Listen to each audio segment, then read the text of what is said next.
Different recipes will saponify quicker than others.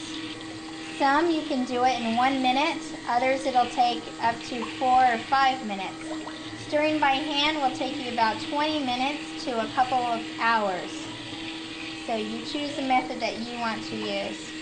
I have a bad habit of stirring too long. Mine's set up way too fast.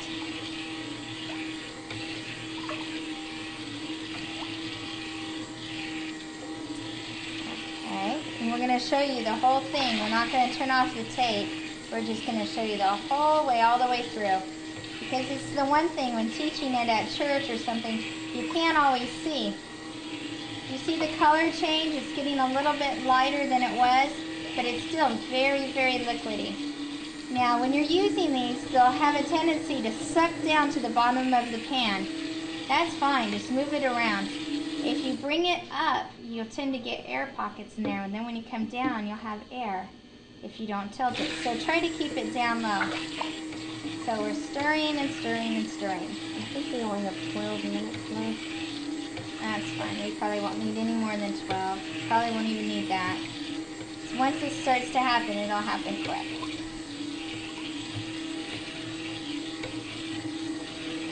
Okay, so I stir with the stick blender for a while. I turn it off and I give it a rest, and I stir with my spoon.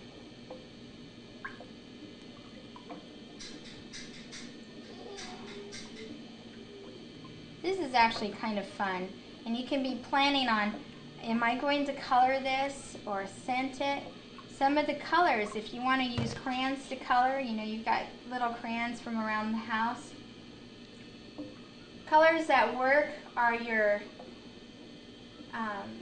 some of your blues, the blues that have the purple in them, not your red blues. And let's see, how do you say that? Cerulean? Cerulean? Cerulean? Cerulean blues, which are your blue greens. Okay, I said purples. It's not your purples. It's your blue greens, your teals, your forest green, jungle greens. Any of those of your blue greens, the green blues, will work. The purple ones, you know, violets, things like that, they will not work. Or plain blue, no. And you can use yellow, orange, and in the neon box of crayons, you can use the neon pink, and that gives you a really nice color. If you do the neon pink with one of your blue greens, you'll get a pretty lavender color. How do you melt them? You can melt them over the stove or in a microwave. You just melt them, and when we get to where it traces, then you'll add it. And I'll tell you when we're close to that trace. Okay, I've stirred for a while. I'm going to go back to the stick blender. Remember, you get the air bubbles out.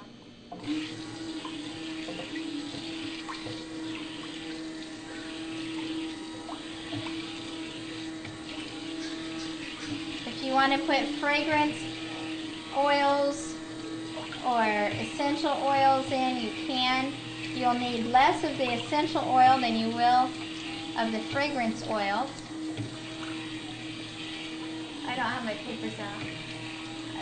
If you had 4 ounces of essential oil, of any kind of oil, that will work for an 8-pound batch of soap, which is that's generally what a batch of soap weighs, is 8 pounds.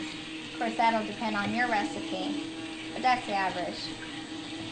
Your strong essential oils like the mint, cinnamon, you need less of those. I think it's 0.4 ounces per pound. And then your citrus oils, your oranges, tangerine, those you need 0.9 ounces per pound. And then it kind of goes down it goes up according to how much you need from there. So hopefully I said that right. You can use natural food coloring if you want, like cinnamon, turmeric, paprika. I think cumin is one of them. Curry, to get different textures. Okay, look in here now. Can you see where you can get like a little pattern, just a little wavy pattern, kind of silky, I guess you'd say. This would be called a false trace, and it means nothing. Just keep stirring. But it can give you hope that you're getting a little bit closer. Okay, we'll rest that. I can feel that it's a little bit thicker now. It's maybe like a, I don't know, maybe a watery pudding right now. And we want a thick pudding, almost like a sour cream. Take the baby. Take the baby. She won't lay down. She likes the human touch.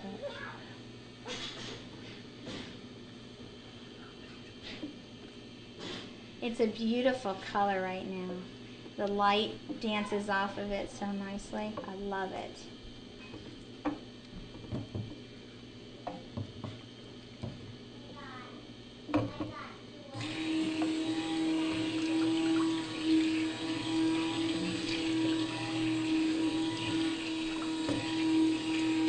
Your harder oils will set up quicker than your soft oils. Obviously, vegetable oils are, you know, it depends. Your coconut oil is a soft, your olive oil is very soft. The vegetable is the vegetable oil is the hardest oil that we have in here, or shall I say firmest.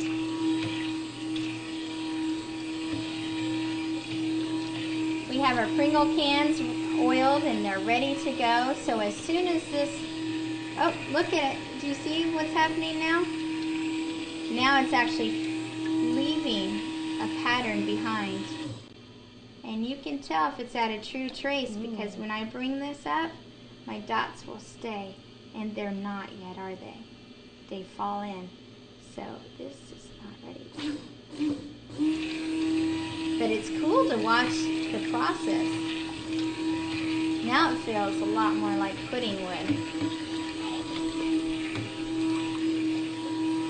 At this point right now, I would go ahead and I would add my colors or my scents of whatever I was going to add. This is a good time. You can do swirls. You can take cocoa powder, which is one batch that we did. We took cocoa powder and we took some of our recipe out right here. I'm tongue-tied. Anyway, you would take some of this out and we would add it into a bowl with a little of your cocoa powder, and then you can just like stir, just swirl it in. You add your mint and you can get the most beautiful designs. What it looks like now is not what the finished result is. Okay, we are getting very, very close here. And I'll rest that because I can feel the motor getting a little bit hot. Okay. Let's look at our... Okay, see it's showing a little pattern. It's almost there.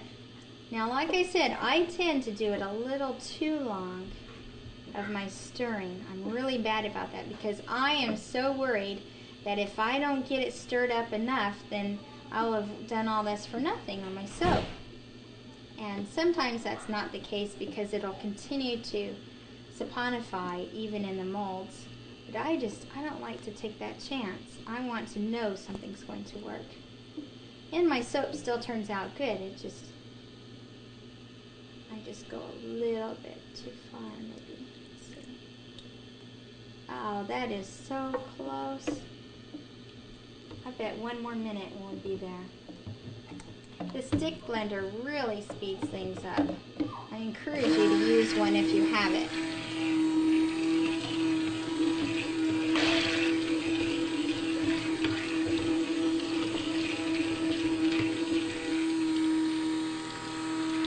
That's me lifting it up off the bottom just a little, but we don't want it to go out far enough to where air bubbles would get into it.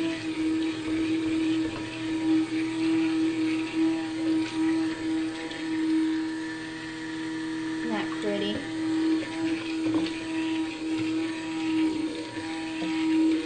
Sometimes if I see an air bubble, then I'll pop it with a spoon. Okay. This is a trace. You see how it's staying on top?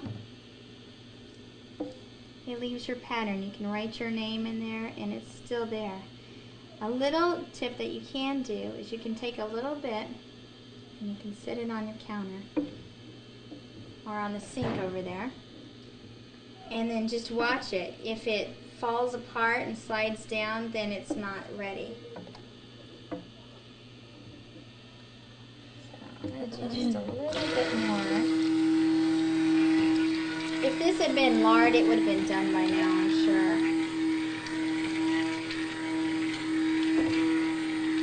The olive oil is so good for your skin, and the coconut oil adds lots of bubbles. So if you're a person who likes bubbles,